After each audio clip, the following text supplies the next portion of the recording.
Olá pessoal, tudo bem? Meu nome é Emerson Barbosa, sou professor de parasitologia e hoje a gente vai abordar o tema tricomoníase. A tricomoníase é uma infecção caracterizada como uma infecção sexualmente transmissível. Ela é causada por um protozoário flagelado, o Trichomonas, e ele habita o trato geniturinário do homem e da mulher, tá? De ambos os sexos. Ele tem uma alta incidência, principalmente em mulheres grávidas e também em portadores de HIV. A incidência dessa tricomoníase, dessa doença, ela é superior até à clamídia, e à gonorreia. E aí a gente vê a falta, de cuidado público, porque pelos programas, de STs a gente vê pouca ênfase, a questão de educação sobre a tricomoníase. Então é um tema bastante importante para a gente trabalhar aí com a população, com os nossos pacientes. Existem diversas espécies de tricomonas, três principais, de interesse no humano, que é a Trichomonas tenax. Ela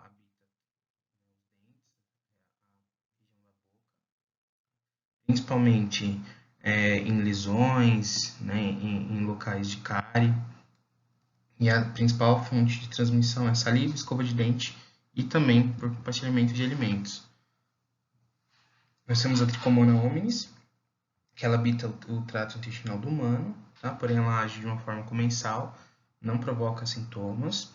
E aí nós temos a Trichomonas vaginalis, que é o parasita de foco, da aula de hoje, que habita o trato geniturinário, de ambos os sexos. Ele possui formas, elipsoides, ovais, esféricos, isso depende do ângulo que você está observando esse parasita no microscópio, da sua movimentação. Ele se alimenta por pseudópodes, para aquisição de alimentos, porém são pseudópodes bastante discretos, diferente de outros parasitas como amebas, por exemplo. Não há formação de cisto, isso que é importante a gente pontuar. Nós temos somente trofozoito, tá? No ciclo da tricomona a gente não tem o encistamento ou excistamento. Não há formação de cisto. A gente tem presente somente o trofozoito. Tá? Em nenhuma fase do ciclo a gente possui cisto. Tá? E é um parasita anaeróbio facultativo. Tudo bem? A morfologia ela é bastante característica, tá? Principalmente por possuir esses flagelos. Os flagelos ele fica na porção anterior, então se confunde muito a posição do flagelo. A gente acha que o flagelo sempre fica na região posterior dos organismos, mas no caso da Trichomonas, ele fica na porção anterior. Tá? A gente vê o núcleo do parasita, ele tem uma membrana ondulante que a gente consegue ver até na microscopia óptica comum, a questão do movimento, se tem um movimento no microscópio, e o axóstilo, que auxilia ali na locomoção e também na divisão celular do parasita, tá? Ele se multiplica por divisão binária. O principal mecanismo de transmissão é por transmissão sexual, então o ciclo ele é bem simples. Então ele está no indivíduo, sempre na forma de trofozoito, ele está se multiplicando. Quando há contato de região genital com região genital, ele acaba ali passando para o outro indivíduo, infectando. Existem outras fontes de transmissão, porém são mais raras, principalmente por fomites, por objetos, principalmente objetos sexuais, roupa íntima, roupa de cama e banho, tá? Porém são transmissões mais raras, tá? A infecção, a transmissão sexual ela é a mais comum, tá? E ela vai viver no trato geniturinário tanto do homem quanto da mulher. O pH vaginal comum é de 3,8 a 4,2. Quando há uma alteração desse pH, por algum problema de saúde, de saúde íntima da mulher, ou gravidez, alguma alteração em microbiota vaginal, isso vai favorecer o desenvolvimento do parasita. tá? E o próprio parasita, ele acaba mudando o meio, né? E mudando ali o ambiente, né? Em questão de microbiota, elevando o pH vaginal. Tá? Então, ele vive ali com pH em torno de 5, tá? Acima de 5. Existe, né, uma interação do parasita com o hospedeiro, é um processo bastante complexo, né? O que a gente sabe é que existem alguns fatores, né, que já é conhecido em outros parasitas e que também, né, é utilizado pelos Trichomonas, que é a questão da citoaderência e a citotoxicidade, né? Isso muda de acordo com os fatores de virulência da cepa desse parasita, mas existem 2 pontos importantes, tá? Que é a produção de adesinas, que facilita, né, a adesão desse parasita no epitélio vaginal, né? E também a liberação de cistinoprotease. E isso auxilia para a sobrevida do parasita, né, na região, que degrada C3, degrada imunoglobulinas IgM, IgG, IgA, tá? Levando a efeito citotóxico e também hemolítico, né? Então, essa cistinoprotease, que é secretada por esse parasita, ele acaba ali causando lesões, né, no epitélio, né, no colo do útero, no envoltório ali da vagina, e aí acaba levando, né, as lesões, né, conhecidas como Strongbyer cervix, que a gente vai ver já já. O parasita ele causa um dano no epitélio, né, ele vai causando microcerações por conta dessa liberação de cistinoproteases, e aí acaba lesionando cervix, uretra, né, até, né, tem relatos da região de bexiga, né, porque ela consegue ali subir o trato urinário. As glândulas de Bartholin, que são as glândulas importantes para a lubrificação vaginal, e aí ela vai causando lesões, né? A gente vê na imagem esses pontinhos ali no colo do útero. Ela vai fazendo essas lesões que causam um sangramento, e ela se alimenta dessas hemácias, né? Ela fagocita essas hemácias e se alimenta, né? E tem ali como principal fonte o ferro, né? E os lipídios, e é a forma que ela utiliza para se alimentar. Existem alguns problemas relacionados à gravidez, né, das gestantes infectadas com tricomonas, como ruptura prematura da membrana, né, o que vai levar a um parto prematuro.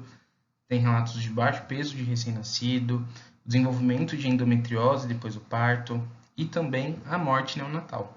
Então, o que pode acontecer é natimorto, né? Então o bebê ele acaba ali, né, no parto, descobre que o bebê estava morto, e também a morte neonatal, que é a morte após o nascimento.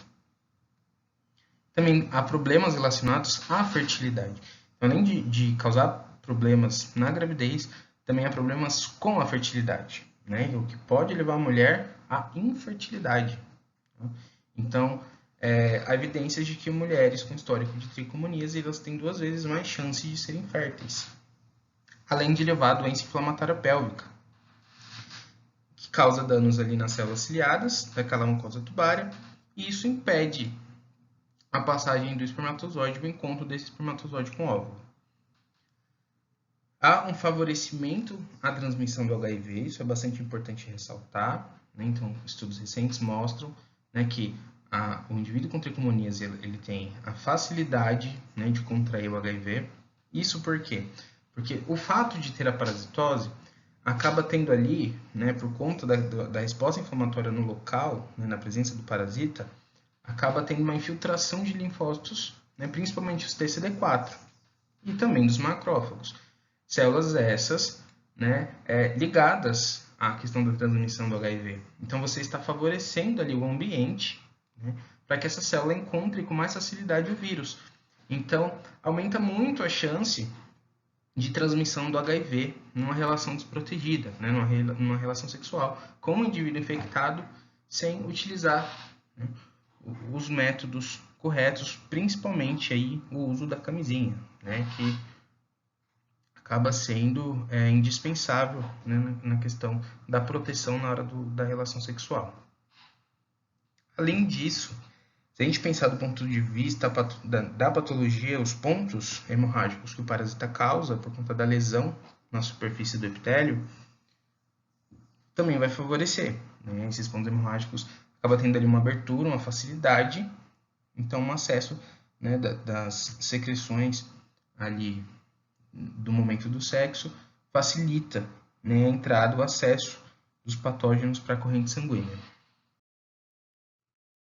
O período de incubação é de 4 a 28 dias, ele é bastante variado. Né? As mulheres, a maior parte é assintomática, né, cerca de 80% dos casos, e aí essa doença ela vai evoluindo.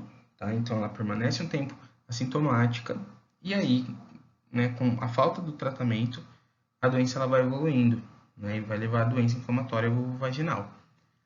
A presença de corrimento vaginal, né, com a coloração amarelo esverdeado, é um corrimento bastante bolhoso, ele tem um odor acentuado, né, há a dispaurenia, que é a dor no ato, né, da relação sexual, a dor no ato sexual, disúria, né, coceira vulvar, dor no baixo ventre, e é muito típico, né, lesões eritematosas ali, quando principalmente, né, a gente consegue visualizar isso bastante na colposcopia, né, onde é feito o exame do Papa Nicolau, e na colposcopia a gente consegue visualizar aí essas lesões, essas petecas hemorrágicas, que é conhecido como Strawberry cervix, né, o tipo de lesão.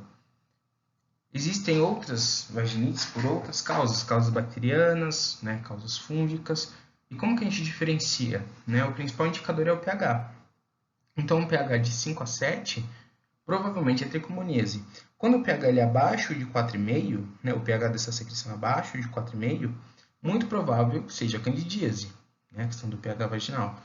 E bacteriana fica ali em torno de 5 a 6. Né, então, é indicativo, né, quando é feito o exame ginecológico, né, e é medido o pH vaginal, é importante que a gente consiga diferenciar aí o tipo, né, de doença pelo pH. O homem, na maioria das vezes, ele é assintomático. Há relatos da presença, né, de tricomonas na próstata, né, alguns estudos isolados aí mostram a presença desse parasita em outras partes, né, do trato geniturinário. Ele é bastante comum, né, a presença na uretra. Pode levar a uretrite, né, com fluxo leitoso. Esse fluxo pode ser leitoso ou purulento. Né. Há uma leve sensação de coceira na uretra. Pela manhã pode ter um corrimento claro, é um corrimento bastante viscoso, só que ele é abundante, tá? Ele é pouco abundante, ele não é tão presente assim, né, em todos os casos. E um indicativo importante é o desconforto na hora de urinar. Durante o dia não há secreção, o homem não produz secreção, e existem algumas complicações, né, como a prostatite, né, que existem alguns estudos, né, que relacionam a infecção por tricomonas com a prostatite, a balanopostite, que é a inflamação na glândula no prepúcio, e também a cistite, né, quando a gente tem a presença desse parasita, né, no interior da bexiga, né, causando a cistite. No diagnóstico clínico, né, o que a gente tem que tomar cuidado?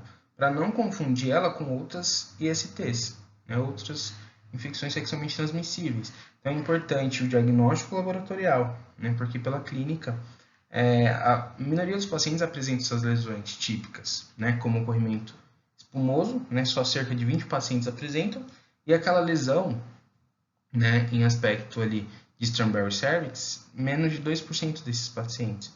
Então, o diagnóstico laboratorial é bastante importante, né? Então não se dá para basear somente na clínica. Para o diagnóstico laboratorial é necessária a coleta, né, da secreção, e no homem a coleta ela deve ser feita pela manhã, tá? Ele não pode ter urinado, nem ter tomado banho, nem ter tomado nenhum medicamento, tá? Contra o tricomonas, pelo menos na questão do medicamento, pelo menos por 15 dias, né, antes do exame. Então, utiliza-se um swab de algodão, né, um swab não absorvente, e é introduzido esse swab no interior da uretra, e lá você gira esse swab e retira, e ali você tem o material. Também pode ser coletado o sêmen, tá? E um material que é bastante comum, né, e a coleta é fácil, indolor, é a urina. Então é coletada a urina da manhã e é feito o exame de urina tipo 1. E no exame de urina você consegue detectar o tricomonas, né, com facilidade até. Então lá no sedimento urinário, no exame de urina tipo 1, é possível encontrar tricomonas com facilidade. Na mulher, a colposcopia é muito importante, então os exames de rotina, né, com o ginecologista, para o diagnóstico, até para o diagnóstico precoce é extremamente importante. Lembrar que na coleta não pode ser feito higiene vaginal, pelo menos 24 horas antes do exame, e também não pode ser feito nenhum medicamento, né, tricomonicida, antes do exame, nem cremes, géis, né, e nem medicamentos orais. Ele com bastante frequência nos primeiros dias após a menstruação, né, por conta dessa alteração hormonal, altera a temperatura, altera a pH vaginal, então é mais comum, ele se multiplica com mais facilidade. Também é utilizado um swab de algodão e você consegue ali coletar, então pela colposcopia, né, introduz o espéculo, você consegue coletar essa secreção. Dependendo da mudança dessa secreção, você consegue coletar até com uma pipeta Pasteur e fazer análise dessa secreção, ou raspado com esse swab, tudo bem? Na mulher, o exame de urina tipo 1 também pode ser utilizado. Na mulher não é o mais indicado, mas também pode ser utilizado. E a gente consegue ver, né, esse parasita aqui no exame de urina, a gente consegue ver o parasita até se multiplicar, ele em movimento, né, na hora do exame, né, dependendo do tempo de coleta. Existem alguns outros exames mais específicos, né, porém mais demorados e não tão utilizados assim, como o cultivo, né? É feito o cultivo em meio tripticase e ali após 3 a 7 dias a gente consegue visualizar os parasitas. Também tem um método mais sofisticado, um método mais novo, porém mais caro. Ele tem uma alta sensibilidade em mulheres, que é o Impulse TV. Ele é bem caro, em torno de 100 testes, custa aí em torno de $1.000. É feita a coleta com swab, né, na região ali do colo do útero. E aí introduz ele no meio, né, coloca-se esse swab no meio de cultura, coloca em estufa e aí eu tenho a divisão, né, ele começa a se multiplicar ali no interior desse meio.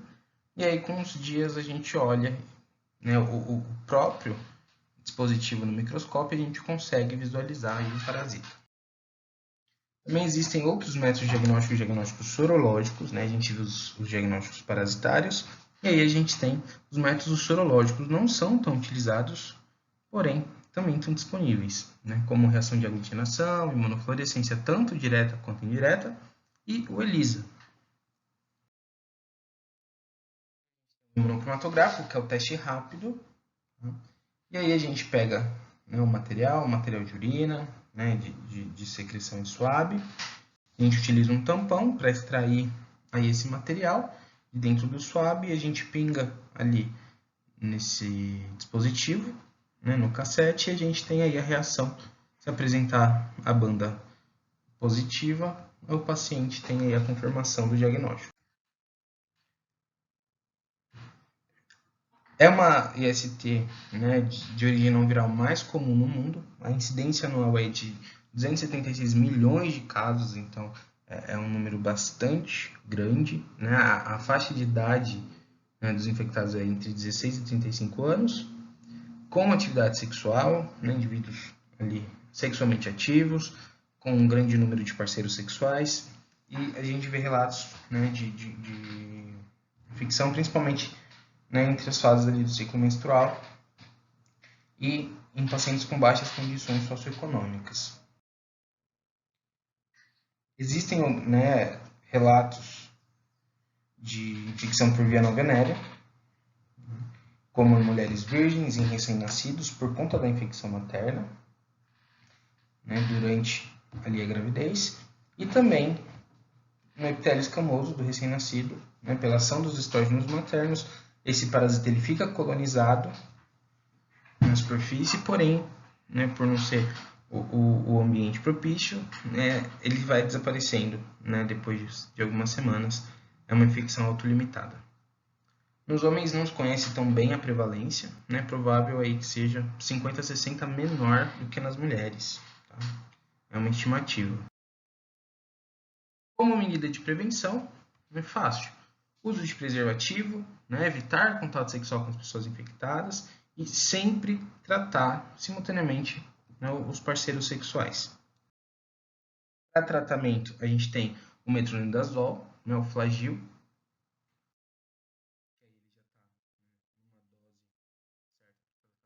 hormonas. Existe aí relatos, né, de aumento de resistência do medicamento, assim como a gente vê na giardia, né, com o uso de metronidazol. A gente tem o tinidazol. E também para gestantes não pode ser indicado o uso de medicamento oral por conta da toxicidade. Então é indicado a aplicação local, né, o uso de creme, géis e óvulos à base aí de tinidazol ou de metronidazol. O índice de cura é bastante alto, é acima de 90%. Há falhas no tratamento, sim, principalmente por conta da reinfecção. Então não adianta tratar e continuar tendo relação sexual desprotegido com o indivíduo infectado. Alguns pacientes não aderem à terapia, né, por alergia ao medicamento, né, ou por efeito colateral. Também a baixa absorção do fármaco, principalmente pelo uso, né, pela forma do uso. Em questão das pomadas, dos géis, tem a questão dos pacientes que não fazem o uso correto, então não tem a distribuição efetiva na região genital. E também, quando se trata também dos géis e dos cremes, a inativação do fármaco né, pelas bactérias ali presentes na microbiota. Galera, é isso. Se tiver alguma dúvida, manda mensagem no mural, né, ou manda e-mail, que a gente faz aí toda a discussão. Tá?